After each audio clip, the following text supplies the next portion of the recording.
नमस्कार, बुलेटिन में आपका स्वागत है। आपके साथ मैं हूं सीना सिद्दीकी। तमाम खबरें आपको दिखाएंगे, लेकिन दिल्ली कांग्रेस प्रेस कॉन्फ्रेंस कर रही है, वो सुनते हैं पहले।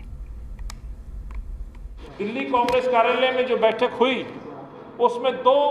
प्रस्ताव दिल्ली कांग्रेस कमेटी के माध्यम से आज प्रस्तुत किए गए। दीपक बावरिया साहब की देखरेख में आज कांग्रेस के वरिष्ठ नेताओं ने इन प्रस्तावों पर अपनी मोहर लगाई और संकल्प लिया कि इन प्रस्तावों को आगे रख करके कांग्रेस पार्टी 2024 के लिए पूरी तरह से अपनी कमर कस के इन सरकार को खाड़ फेंकने का काम करेगी। ये प्रस्ताव थे राजनीतिक प्रस्ताव के रूप में।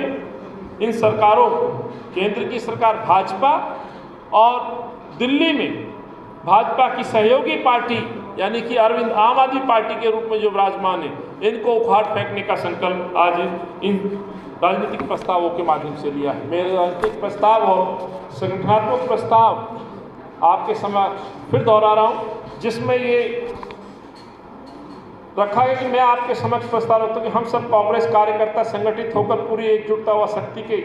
साथ भ्रष्ट सांप्रदायिक मानसिकता से ग्रस्त, तानाशाह, विफल, श्रमिकों और गरीबों का हक मारने वाली, किसान विरोधी केंद्र की भाजपा सरकार जो दिल्ली के नागरिकों को सुरक्षा देने में पूर्णतः नाकाम रही है, को 2024 में उखाड़ फेंकने का संकल्प लेते हैं। इसमें हमने दूसरे बिंदु में हमने कहा कि हम सब कांग्रेस कार्यकर्ता संगठित होकर पूरी एकजुटता व शक्ति के साथ भ्रष्ट, महंगाई, बेरोजगारी, महिला उत्पीड़न को रोकने से पूर्ण विफल शिक्षा और स्वास्थ्य का व्यापार करने वाली,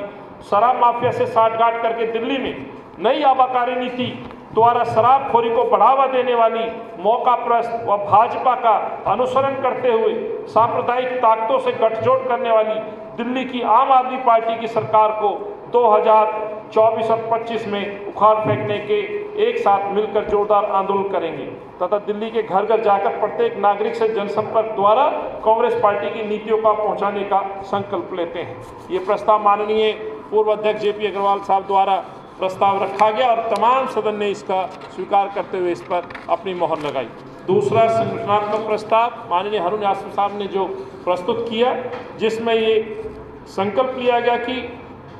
उदयपुर चिंतन शिविर में हुए सभी निर्णयों के अनुसार संगठन को ब्लॉक से आगे मंडलम और सेक्टर तक विस्तार किया जाएगा व प्रदेश में भविष्य में होने वाली नियुक्तियां योग्यता के आधार पर की जाएंगी। दूसरा बिंदु ये भी कहा गया कि विभिन्न प्रतिभाओं वाले व्यक्तियों जैसे प्रखर वक्ता, बुद्धिजीवी, प्रोफेशनल्स इत्यादि जो इस शहर की पहचान है, उन लोगों को पार्टी का साथ देने के लिए आगे आने के लिए भी मंच प्रदान किया जाएगा, जिससे समाज के विभिन्न वर्गों तक कांग्रेस की नीतियों का प्रचार प्रसार हो सके या उन नीतियों को वहां पहुंचा पाए। तीसरे बिंदु के तहत यह भी संकल्प लिया गया, जो लोग किन्हीं कारणों से कांग्रेस पार्टी से पूर्व में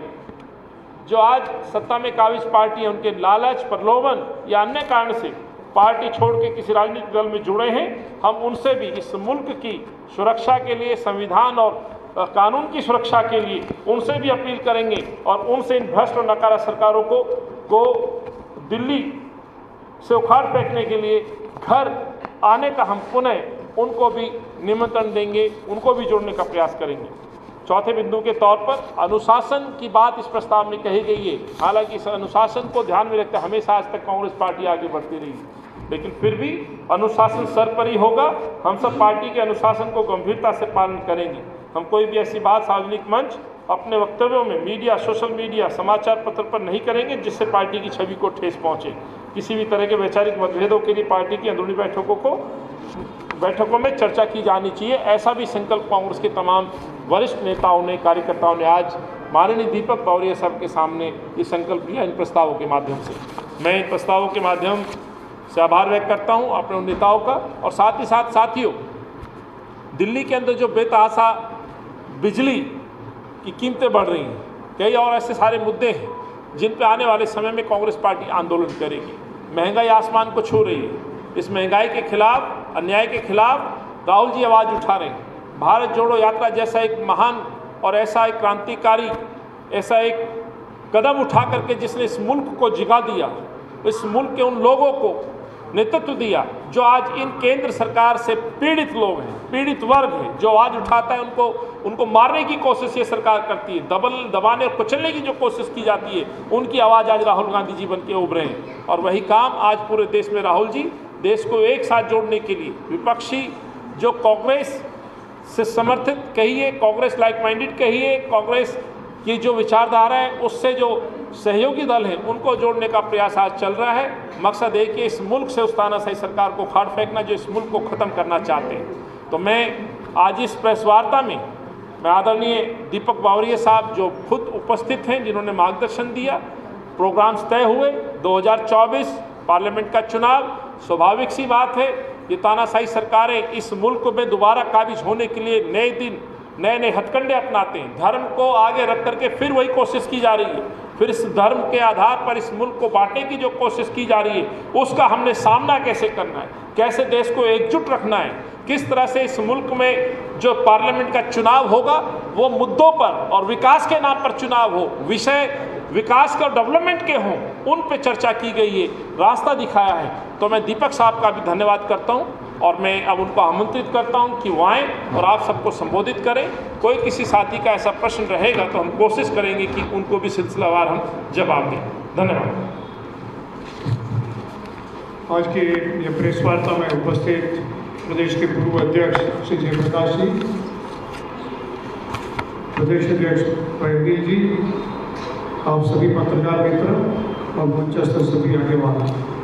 आप सबका अभिवादन करता हूँ, आप सबका स्वागत करता हूँ। दिल्ली प्रदेश का प्रभार सौंपने के बाद आप सब लोगों से मिलने का ये मेरा पहला मौका है और आज की मीटिंग में जो महत्वपूर्ण बातें की गई है अभी पार्लियामेंट चुनाव को नजर में रखते हुए आम आदमी पार्टी और भारतीय जनता पार्टी दोनों जो हैं, जो एक सिक्के के दो साइड हैं, पहलू हैं, वो दोनों के सामने हमारा संघर्ष रहेगा, वो बात हम स्पष्ट करना चाहते हैं। और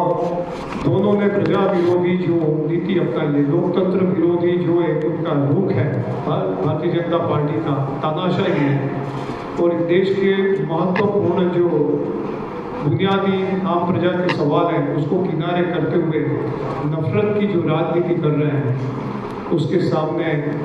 हम नीचे तक, हर बूथ तक, हर मंडल तक, हर चाली तक हमारी बात पहुंचाने का प्रयास करेंगे। हम लोक आंदोलन से जागृति लाने का भी प्रयास करेंगे और पूरी प्रतिबद्धता के साथ अगले लोकसभा चुनाव में दोनों पार्टी का डट के सामना करेंगे।